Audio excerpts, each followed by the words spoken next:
Gjimnazi Atë Pjetër Mëshkalla ka zhvilluar aktivitetin e përvitshëm Dita e Dyerve të Hapura, ku nxënësit dhe prindrit njihen nga afër me shkollën, ambientet e saj, si dhe formimin pedagogjik dhe njerëzor që ajo ofron. Në fokus të këtij aktiviteti janë gjithashtu edhe veprimtaritë dhe marrëdhëniet që shkolla zhvillon me institucionet arsimore mesdhetare dhe europiane. Sot hap dyert e saj për të prezantuar ofertën e saj akademike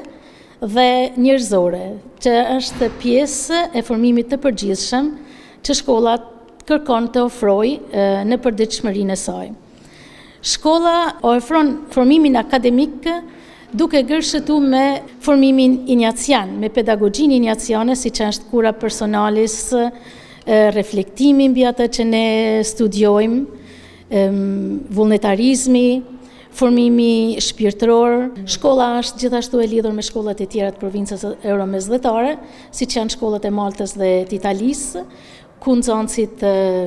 udhtojnë, bëjnë shkëmbime akademike dhe njerëzore, jo vetëm me shkollat e provincës euromesdhetare, por kemi edhe shkëmbime me shkollat e Evropës, gjithmonë jezuite, siç është ajo në Belgjik, në Poloni,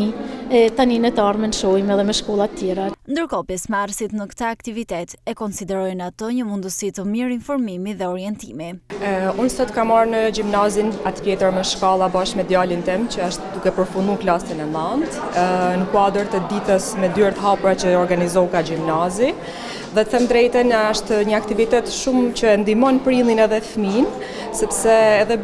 djali shëtiti pothuajse çdo klasë dhe çdo lan të shkollës dhe çdo aktivitet që shkolla organizoi ka pas mësimit, për të njoft pak edhe me mësuesit, me klimën që shkolla vet ka, me aktivitetet që organizon, dhe